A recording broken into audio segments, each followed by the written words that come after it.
Obrigada. Começando, eu acho que eu vou fazer 3 perguntas, né? A primeira pergunta seria, como é que foi a formação do Estado brasileiro? Ela foi a partir de capital privado nacional, capital privado internacional e capital estatal. Mas, para isso, a gente teve que ter uma confluência de 3 classes, né? O tenentismo e o seu sindicalismo, a burguesia nacional e parte da burguesia internacional. Aí a primeira pergunta é, hoje a gente tem uma burguesia nacional que se preocupa em desenvolver produtivamente o Brasil? Porque existem críticas quanto a isso. Eu não vou dissertar muito aqui, mas a gente tem a visão do Florestan Fernandes que fala que a nossa elite produtiva é vendida e devido a esse histórico de formação dela e ser voltado para fora, ela, em tese, jamais entregaria os nossos interesses nacionais. E isso ficou claro. Ele diz que a praxis seria a ditadura militar, os golpes, as sucessivas tentativas de golpes que o Getúlio Vargas sofreu, né? A organização da UDN. Então, essa é a minha primeira pergunta. Existe essa burguesia nacional hoje que está preocupada em desenvolver o Brasil? Entendeu? Existe essa burguesia nacional e para a gente conseguir fazer essa tríplice aliança, né? Segundo, também eu vou falar sobre o papel do PSD. Isso daí é uma treta nossa, entendeu? Sobre o papel do PSD antigo. O que era o PSD? Existiam 3 grandes partidos após a formação do PTB. O PTB, que era a consolidação do trabalhismo e o que a gente chamaria de esquerda nacional popular, vamos dizer assim. Né? Tinha a UDN, que era os ruralistas, vendia ou burguesia compradora, né? Num termo mais clássico. E tinha o PSD, que seria o centrão. O PSD, ele sempre teve um resultado eleitoral muito mais expressivo que o nosso, e por algum tempo nós conseguimos disputar essa correlação de forças do PSD. Eu queria que você dissertasse um pouquinho sobre o que é o papel do centrão e se eles estão inseridos nessa estratégia de conseguir correlacionar essas 3 pilares para o desenvolvimento nacional e para o projeto de nação.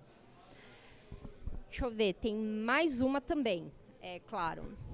Agora a outra, eu acho que você consegue arrematar bem com o que eu vou perguntar. Você fala que o trabalhismo pode ser uma via de construção para o socialismo nacional, né? O socialismo nacional popular. Eu queria que você desse um breve panorama sobre o que foi essa nossa pretensão de sermos nacionalistas e até mesmo socialistas construídos pela esquerda, né, para uma via aí emancipatória e algum tipo de paralelo que isso tem com o governo do Nasser no Egito, durante lá a Guerra Fria, que ele conseguiu se constituir como um polo nacional popular anti-imperialista, tanto à União Soviética quanto aos Estados Unidos.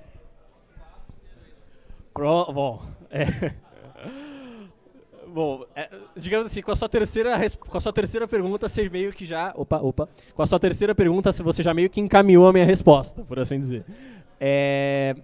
Bom, vamos lá, né? Basicamente, é o problema da conformação da nossa burguesia como uma burguesia essencialmente dependente, né? Isso se traduz nesses 3 capitais necessários para o nosso desenvolvimento, que você citou, né? Que a gente tem que ter o capital internacional, na medida em que a tecnologia de ponta está fora, invariavelmente vai ter que atrair ela para dentro. Não adianta demonizar as transnacionais, por mais que eu queira demonizar também, mas a gente precisa da tecnologia estrangeira, né? Por outro lado, precisa do Estado como indutor, e a gente vai precisar da poupança interna, que em alguma medida vai estar na mão da burguesia brasileira. Aí a gente se coloca essa pergunta, do qual seria, vamos dizer assim, a fração da burguesia com quem a gente procuraria uma aliança. Isso aí costura um pouco também com a questão do PSD, que, enfim, que a gente sempre esteve realmente atrás dele. O PTB, por exemplo, só para citar, ele tinha um problema muito grave de inserção no Nordeste nos anos 50 e 60. Não só pela UDN, pelo PSD, mas também tinha um partido de esquerda concorrente, digamos assim, o primeiro partido de esquerda antivarguista, além do PCB, né, que era o PSB, né, que também tinha lá, compunha, mas também tinha lá suas contradições com o PTB. Né? Bom, eu acho que justamente o modelo do Baaf, né? Por quê? O Baaf, ele foi uma tentativa de um partido pan-árabe, né? Um partido que congregava vários partidos, vários países ali do Oriente Médio, e ele, muito semelhante, de forma muito similar ao trabalhismo, não... Hã? É o Ba, né? Gaúcho. Já que tem jogo do Grêmio hoje, né, do Partido Bar. E assim como o trabalhismo, ele também não se identificava, digamos assim, nem com nenhum dos dois polos da Guerra Fria, ainda que ele fazia uma democracia, ele fazia uma diplomacia pendular, né? Quer dizer, se aproximava de cá, se aproximava de lá, de acordo com a conjuntura, não muito diferente do que o Getúlio mesmo fez também nos anos 40, né? Bom, eu diria o seguinte, a gente não pode demonizar a burguesia agrária brasileira, porque tal como, assim como o Oriente Médio, digamos, tem que exportar petróleo, mesmo que queira se industrializar, o Brasil também tem que exportar seus produtos agrícolas, mesmo que queira se industrializar, né? Se a gente olhar a nossa pauta de exportações, né, de produtos primários, a gente vai ver que vai ter muito minério, vai ter muita coisa, vai ter petróleo hoje em dia, né? Vai ter muita coisa que, na verdade, é capital intensivo, né?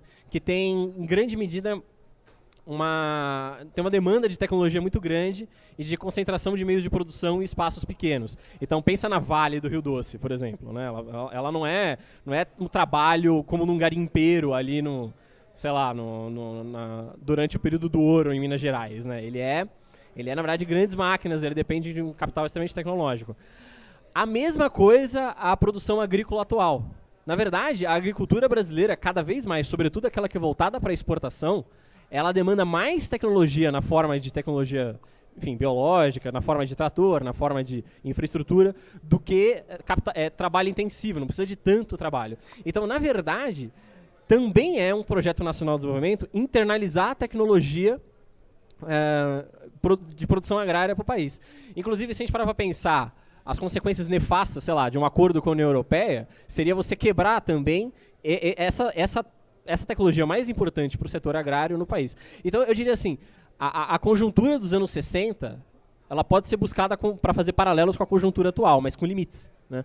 E talvez o limite da nova agricultura, muito mais tecnológica, seja um dos principais.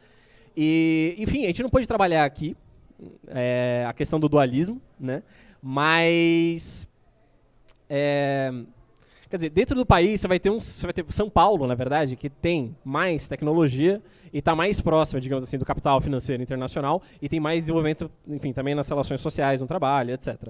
E você vai ter um Brasil profundo, digamos assim, que é mais atrasado, lembrando daquela nossa crítica ao atraso na ideologia brasileira lá, né? Então, na verdade, a gente pode buscar aliados. Acho que a questão é mais regional do que propriamente a fração da burguesia, na medida em que a gente quer internalizar essa tecnologia. Então, se a gente for olhar os três pilares que você citou, né, o capital estatal, o capital nacional, na forma da burguesia nacional, e o capital internacional, o que a gente está buscando é uma internização da tecnologia produtiva no Brasil profundo, e é lá que a gente tem que buscar nossos aliados. Isso.